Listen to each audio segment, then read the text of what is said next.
Assalamualaikum and hello to all students. I hope you are doing fine. आज जो topic हम discuss करने जा रहे हैं वो है केल्विन साइकिल।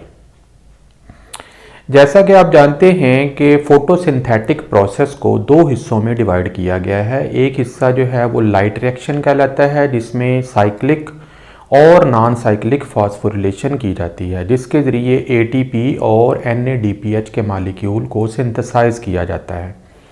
अब उनको यूटिलाइज करने का वक्त आ गया है। तो साइक्लिक और नॉन साइक्लिक फॉस्फोरिलेशन जो है वो थाइलेकॉइड मेम्ब्रेन्स के ऊपर टेक्स प्लेस होता है। उसके बाद ये जो एटीपी और एनएडीपीएच के मॉलिक्यूल्स हैं ये क्लोरोप्लास्ट के स्ट्रोमा में आ जाते हैं, जो कि एक फ्लूइड है। उसके अंदर केल्विन साइकिल जो है वो चलता है, जिसके ज़रिए ग्लूकोज के मॉलिक्यूल जो हैं या फूड जो है वो तैयार की जाती है। केल्विन साइकिल को डार्क रिएक्शन भी कहा जाता है, क्योंकि ये दिन के वक्त भी हो सकता है और रात के वक्त भी हो सकता है, और इसके लिए लाइट की ज़रूरत नहीं होती, इसलिए इसे आमतौर पर डार्क रिएक्शन भी कहा जाता है। केल्विन साइकिल को मेल्विन केल्विन और उसके कोलीग्स ने डिस्कवर किया था, जिसकी बिना के ऊपर इसे नोबेल इनाम से भी जो है नवाजा गया। तो बहरहाल वो एक छोटी मोटी चीज़ें हैं जो आप रीडिंग के दौरान आसानी के साथ क्लियर कर लेंगे। आज हमारा जो बेसिक मकसद है वो ये है कि केल्विन साइकिल देखेंगे कि वो कैसे चलता है और उसके तमाम स्टेप्स को डिस्कस करेंगे और देखेंगे कि किस तरीके से जो प्लांट्स हैं वो अपनी फूड जो है वो सिंथेसाइज करते हैं। तो आइए इसको डिस्कस करते हैं। तो ये मेरे पास एक साइक्लिक स्कीम है जिसे केल्विन साइकिल का नाम दिया गया है। इसके 3 स्टेप्स हैं जिनको हम डिस्कस करेंगे। पहला स्टेप होगा कार्बन फिक्सेशन, दूसरा स्टेप होगा रिडक्शन और तीसरा स्टेप होगा रीजनरेशन ऑफ आरयूपीपी। कोई भी साइकिल जो है वो स्टार्ट करना हो तो उसका जो आगाज़ है वो एक प्रिकर्सर मॉलिक्यूल से होता है। प्रिकर्सर मॉलिक्यूल के बगैर कोई भी साइकिल स्टार्ट नहीं हो सकता। तो अगर हम केल्विन साइकिल यानी डार्क रिएक्शन की बात करें तो उसका जो प्रिकर्सर मॉलिक्यूल है उसका नाम है राइब्यूलोज बिसफॉस्फेट। इसे हम आम तौर पर RUBP भी कहते हैं।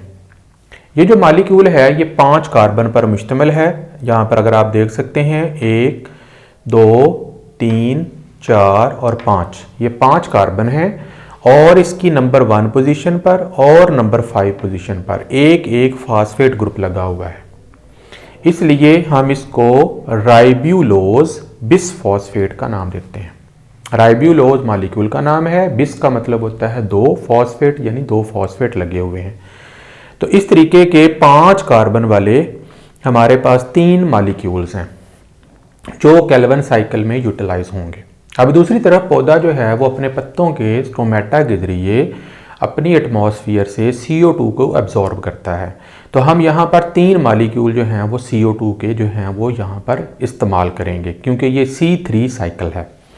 अब यहाँ पर अगर आप देखें तो इनपुट हो रहा है 3 कार्बन और इनपुट हो रहे हैं, कैसे हो रहे हैं, 3 मॉलिक्यूल जो CO2 के हैं वो पौधे को स्टोमेटा के जरिए मिल रहे हैं, जिनको इसके अंदर इस्तेमाल किया जाएगा।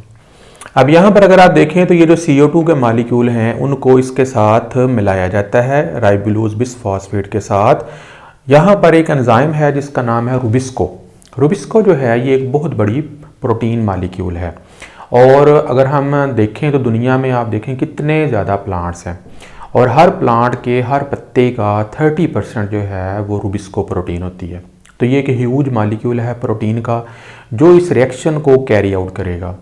तो ख्याल ये किया जाता है कि रुबिस्को जो है क्योंकि हर पौधे के पत्ते में मौजूद होती है और दुनिया में बेशुमार पौधे हैं, दरख्त हैं, तो अगर उनको कलेक्ट किया जाए तो शायद ये दुनिया की मोस्ट अबंडेंट प्रोटीन जो है ये पाई जाती है। और आपको पता है कि एंजाइम जो हैं वो प्रोटीन के ही बने होते हैं। तो रुबिस्को जो है ये भी एक प्रोटीन है। अब ये 2 तरह से काम करती है, ये कार्बोक्सिलेज के तौर पर भी काम करती है, ये ऑक्सीजनेज के तौर पर भी काम करती है। जब आप फोटोसिंथेसिस की बात करेंगे, केल्विन साइकिल की बात करेंगे, डार्क रिएक्शन की बात करेंगे, तो रुबिस्को एज ए कार्बोक्सिलेज के तौर पर काम करता है और ये CO2 को RUBP के साथ जो है वो मिलाता है। लेकिन जब आप फोटो रेस्पिरेशन की बात करते हैं जो कि लाइट के दौरान टेक्स प्लेस होता है, उसके दौरान यही रुबिस्को ऑक्सीजनेस का काम करता है और RUBP के साथ ऑक्सीजन को ऐड करता है। लेकिन यहाँ पर हम जो डिस्कस करने जा रहे हैं वो ये है कि RUBP राइबुलोज बिसफॉस्फेट के साथ CO2 को ऐड किया जाता है with help of an enzyme known as rubisco. Rubisco जब इसको मिलाता है तो हमारे पास एक कंपाउंड बनता है, 3 मॉलिक्यूल बनते हैं 6 कार्बन वाले। अब वो जो स्टेप है वो मैं आपको इस साइड पे दिखा रहा हूँ, ये हमारे पास पहला स्टेप है। अब आप यहाँ पर देखें तो ये मेरे पास मॉलिक्यूल है RUBP के 1 2 3 4 5, ये 5 कार्बन वाला एक एटम मॉलिक्यूल है जिसका नाम है RUBP राइबुलोज बिसफॉस्फेट। इसकी पहली और 5वीं पोजीशन पर क्या लगा हुआ है, फॉस्फेट ग्रुप। जब उसके साथ एक CO2 का मॉलिक्यूल ऐड होता है तो रुबिस्को एंजाइम इसको कैटलाइज करता है और ये जो मॉलिक्यूल है ये कन्वर्ट हो जाता है एक 6 कार्बन अनस्टेबल इंटरमीडिएट में। अब ये देखें, ये एक कार्बन जो CO2 वाला था वो इसके अंदर ऐड हो गया, तो 1 2 3 4 5 6 कार्बन वाला एक मॉलिक्यूल बन गया। उसकी पहली और छठी पोजीशन पर जो है वो फॉस्फेट लगा हुआ, तो इस तरीके के 3 मॉलिक्यूल जो हैं वो बनेंगे। तो मैंने यहाँ पे एक शो किया हुआ है, लेकिन ये जो मॉलिक्यूल है ये हाईली अनस्टेबल होता है और इंटरमीडिएट कंपाउंड होता है, ये फौरी तौर पर ब्रेक हो जाता है। और जब ये ब्रेक होता है तो उससे 2 मॉलिक्यूल बनते हैं, उनमें से 3 कार्बन वाले 2 मॉलिक्यूल बन, जब ये दरमियान से टूटेगा तो एक मॉलिक्यूल बनेगा 3PGA, दूसरा भी बनेगा 3PGA फास्फोग्लिसरॉल्डिहाइड 3 फास्फोग्लिसरेट। तो ये जो मॉलिक्यूल हैं वो यहाँ पर हासिल होंगे। अब उनको मैं आपको यहाँ पे साइकिल में दिखा रहा हूँ। जैसे ही RUBP CO2 के साथ मिलता है तो इंटरमीडिएट कार्बन का जो रिएक्शन है वो मैंने मिस किया हुआ है। आगे यहाँ पर आपको डायरेक्ट 3 फास्फोग्लिसरेट के मॉलिक्यूल नज़र आ रहे हैं, जिन्हें आप यहाँ पर इस तरफ 3PGA की शक्ल में देख रहे हैं। तो ये 3PGA के मॉलिक्यूल हैं, ये 6 मॉलिक्यूल होंगे और ये 6 के 6 मॉलिक्यूल जो हैं ये 3 कार्बन पर मुश्तमिल होंगे। 1 2 3 कार्बन है, साथ उसके एक फास्फेट लगा हुआ है और इस तरीके के 6 मॉलिक्यूल हैं। अब अगर आप यहाँ पे कार्बन की कैलकुलेशन करें तो हमारे पास 3 मॉलिक्यूल हैं 5 कार्बन वाले, तो टोटल कार्बन हो गए 15, उसमें 3 कार्बन ऐड हुए CO2 के, तो टोटल कार्बन हो गए 18। अब यहाँ पर भी अगर आप देखें तो 1 2 3 को अगर आप 6 से मल्टीप्लाई करेंगे तो 18 कार्बन ही बनेंगे। तो इस तरीके से ये रिएक्शन जो है वो कंप्लीट होगा। आई थिंक कि आपको पहला स्टेप क्लियर हो गया होगा। उसके बाद फिर क्या होता है कि ये जो मॉलिक्यूल हैं 3 फास्फोग्लिसरेट के 6 मॉलिक्यूल हैं, इनकी फॉस्फोरिलेशन की जाएगी, इनमें फॉस्फेट ऐड किया जाएगा। इनके नंबर 3 पोजीशन पर तो फॉस्फेट लगा ही हुआ है, अब नंबर 1 पोजीशन पर भी फॉस्फेट लगाया जाएगा। उसके लिए हम क्या करेंगे, 6 मॉलिक्यूल ATP के जो कि हम ऑलरेडी लाइट रिएक्शन से लेंगे, साइक्लिक और नॉन साइक्लिक फॉस्फोरिलेशन से, उनको ब्रेक करेंगे, वो कन्वर्ट हो जाएंगे ADP में और वहाँ से जो हमें इनऑर्गेनिक फॉस्फेट ऐड होंगे, हासिल होंगे, वो हम 3 फास्फोग्लिसरेट के साथ बाइंड कर देंगे, जोड़ देंगे। तो ये मॉलिक्यूल बन जाएगा 1,3 बिसफॉस्फोग्लिसरेट। यानी अब उसके ये देखें, ये पहला कार्बन, ये दूसरा कार्बन, ये तीसरा कार्बन, पहले कार्बन के साथ भी फॉस्फेट लग गया, तीसरे कार्बन के साथ भी फॉस्फेट लग गया। तो इस तरीके के 6 मॉलिक्यूल जो हैं वो हमें हासिल होंगे। आई थिंक ये दूसरा स्टेप भी आपको क्लियर हो गया होगा। उसके बाद हम क्या करते हैं कि 1,3 बिसफॉस्फोग्लिसरेट जो है उनके अंदर से हम जो फॉस्फेट लगाया था वो उतार लेंगे। अब आप यहाँ पे क्वेश्चन कर सकते हैं कि लगाए क्यों अगर उतारने थे, तो ये कुदरत का एक असूल है, जब एक ऑक्सीडेशन रिडॉक्स रिएक्शन चल रहे होते हैं तो इस तरीके के प्रोसेस करने पड़ते हैं ताकि चीज़ों को मेंटेन किया जा सके, रिएक्शन को प्रोसीड करवाया जा सके। 6 NADPH के मॉलिक्यूल जो हैं वो यहाँ पर हम तोड़ेंगे, ब्रेक करेंगे। ये भी आपको पता है लाइट रिएक्शन में सिंथेसाइज होते हैं साइक्लिक और non cyclic phosphorylation, cyclic phosphorylation के दौरान। उससे हमें 6 मॉलिक्यूल NADP+ के हासिल होंगे। जो एनर्जी हासिल होगी उससे हम इनऑर्गेनिक फॉस्फेट यहाँ से हासिल कर लेंगे, उतार लेंगे। और ये जो 1,3 बिसफॉस्फोग्लिसरेट का मॉलिक्यूल है अब ये कन्वर्ट हो जाएगा ग्लिसरॉल्डिहाइड 3 फॉस्फेट में, जिसका नाम है G3P। इस तरीके से अब यहाँ पर देखें तो 1 2 3 तीसरी कार्बन पर फॉस्फेट लगा हुआ और ये 6 मॉलिक्यूल है। फिर इस स्टेप को दोबारा मैं रिपीट कर देता हूँ। 3 फास्फोग्लिसरेट के साथ हमने 6 मालिक्यूल एटीपी के तोड़कर 6 फास्फेट ग्रुप लगा दिए, वो बन गया 1,3 बिस फास्फोग्लिसरेट। फिर हमने जो फास्फेट ग्रुप लगाए थे नंबर 1 पे वो उतार लेंगे, किसकी एनर्जी की मदद से, NADPH की एनर्जी की मदद से, और ये मालिक्यूल जो है चेंज हो जाएगा, इसका स्ट्रक्चर चेंज हो जाएगा और ये बन जाएगा ग्लिसरॉल्डिहाइड 3 फॉस्फेट। अब इसको मैं थोड़ा सा डिफरेंट एंगल से आपको समझाता हूँ। यहाँ पर आ जाए, दूसरा, ये पहला स्टेप है जो मैंने आपको ऑलरेडी डिस्कस कर दिया, ये दूसरा स्टेप है, दूसरा और तीसरा स्टेप है। इसमें देखें ये मालिक्यूल है CC 3 कार्बन वाले, नाम है 3PGA 3 फास्फोग्लिसरेट। 2 मालिक्यूल मैंने यहाँ पे शो किए हैं, एक्चुअली तो वहाँ पे 6 हैं लेकिन यहाँ पे मैंने 2 शो किए हैं। ये क्या करेंगे, ATP को इस्तेमाल करेंगे और उसके साथ NADPH को इस्तेमाल करेंगे। उसके बाद ये मालिक्यूल जो हैं G3P में, ग्लिसरॉल्डिहाइड 3 फॉस्फेट में कन्वर्ट होते हैं। इस तरीके से 2 मालिक्यूल ATP के ADP में कन्वर्ट हो जाएंगे, जो कि ऑलरेडी मैंने साइकिल में आपको बताया है।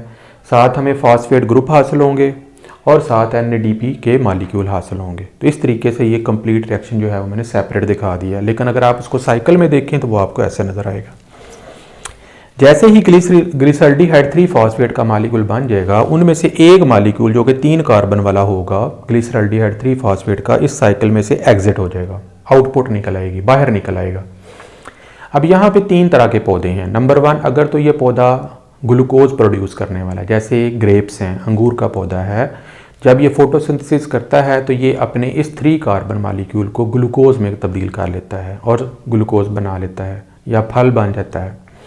लेकिन अगर यही पौधा पी प्लांट है, मटर का पौधा है, जो कि प्रोटीन सिंथेसिस करता है, तो यही पौधा इस 3 कार्बन को अपने क्या नाम है प्रोटीन बनाने में इस्तेमाल कर लेगा। इसी तरीके से अगर ये सोयाबीन का प्लांट है तो ये अपने इसी 3 कार्बन को मॉडिफाई करके ऑयल यानी लिपिड्स या ऑयल बनाने में इस्तेमाल कर लेगा। तो इस तरीके से आगे फिर पौधा डिपेंड करता है कि वो कौन सी चीज़ सिंथेसाइज कर रहा है, आदर वो लिपिड स्टोर कर रहा है, आदर वो प्रोटीन बना रहा है, या वो स्टार्च या ग्लूकोज बना रहा है। तो वो जो पौधे हैं इस G3P के मालिक्यूल को अपनी मर्ज़ी के मुताबिक एडजस्ट कर लेंगे और अपनी बॉडी में एडजस्ट कर लेंगे। अब वहाँ पे जो देखें तो जो 3 कार्बन यहाँ पे CO2 की शक्ल में ऐड हुए थे, अब वो यहाँ पे एग्जिट हो गए हैं, आउटपुट की शक्ल में हमें हासिल हो गए हैं। उसके बाद बाकी जो 18 कार्बन थे, उनमें से जब 3 कार्बन निकल जाएंगे, बाकी 15 कार्बन बचेंगे, उनको दोबारा केल्विन साइकिल को स्टार्ट करने के लिए भेजा जाएगा और उनको मॉडिफाई किया जाएगा। तो ये एक बहुत लंबा 7-8 स्टेप्स पर मुश्तमिल रिएक्शन है, लेकिन मैंने डिटेल के साथ नहीं बता रहा उसको। तो जब इसको रीजनरेशन करनी होती है RUPP, तो ये देखें ये वही G3P के मालिक्यूल हैं जो कि तादाद में 5 हैं, 3 कार्बन वाले मालिक्यूल हैं, इनके साथ फास्फेट ग्रुप लगा हुआ है। ये इस बहुत सारे रिएक्शंस के दौरान फिर दोबारा RUBP में कन्वर्ट हो जाते हैं। इस दौरान 3 मालिक्यूल ATP के फिर तोड़े जाते हैं और उनको ADP में कन्वर्ट कर दिया जाता है। अब ये जो आखिरी प्रोसेस है उसको मैंने यहाँ पर एक डिफरेंट एंगल से आपके सामने पेश किया है। अब ये देखें, ये हमारे पास 5 मालिक्यूल हैं G3P के, जो केल्विन साइकिल में आउटपुट निकलने के बाद बच गए। उनमें से हम 3 मालिक्यूल ATP के शामिल करेंगे, उनके दरमियान रिएक्शन होगा जो कि ज़ाहिर है एंजाइम से। तमाम स्टेप्स जो हैं वो एंजाइम रेगुलेटेड हैं, वो फिर डिटेल के साथ हम किस दिन इस लेक्चर को डिस्कस करेंगे दोबारा, जिसमें हर स्टेप को हम विद एंजाइम जो है वो डिस्कस करेंगे। अब जब वो 5 मालिक्यूल जिनमें 15 कार्बन हैं G3P कहलाते हैं, 3 मालिक्यूल ATP उसके अंदर शामिल होते हैं, अब वो 3 मालिक्यूल बन गए हैं 5-5 कार्बन वाले। कार्बन की तादाद उतनी ही रहेगी, पहले भी 15 थे अब भी 15 हैं, सिर्फ मालिक्यूल वो 5 थे, अब ये 3 हो जाएंगे। अब फास्फेट ग्रुप जो है पहले एक लगा हुआ था, अब दोनों साइडों पर लग जाएंगे और ये मालिक्यूल बन जाएगा RUBP राइबोलूज बिसफॉस्फेट, जो कि केल्विन साइकिल को स्टार्ट करेगा। इस दौरान तीनों मालिक्यूल जो ATP के थे वो ADP में कन्वर्ट हो जाएंगे। इनमें से 2 मालिक्यूल जो हैं वो यहाँ पे यूटिलाइज हो जाएंगे, यूज़ हो जाएगा और बाकी 2 जो हैं वो अलग से बच जाएंगे, जो लेटर ऑन जो हैं वो इस्तेमाल हो जाएंगे और इस तरीके से हमारा जो केल्विन साइकिल है वो कंप्लीट हो जाएगा। अगर हम ओवरऑल इक्वेशन की बात करें तो केल्विन साइकिल में 3 मालिक्यूल CO2 के इस्तेमाल होते हैं, 6 मालिक्यूल NADPH के इस्तेमाल होते हैं, 7 प्लस H पॉजिटिव आयन होते हैं जो NADPH का ही हिस्सा होते हैं, 9 मालिक्यूल ATP के इस्तेमाल होते हैं। उसके बाद उससे हमें G3P हासिल होता है जो कि ग्लिसरॉल्डिहाइड 3 फॉस्फेट का मालिक्यूल है, जो कि हम ग्लूकोज, लिपिड्स या प्रोटीन बनाने में इस्तेमाल करते हैं।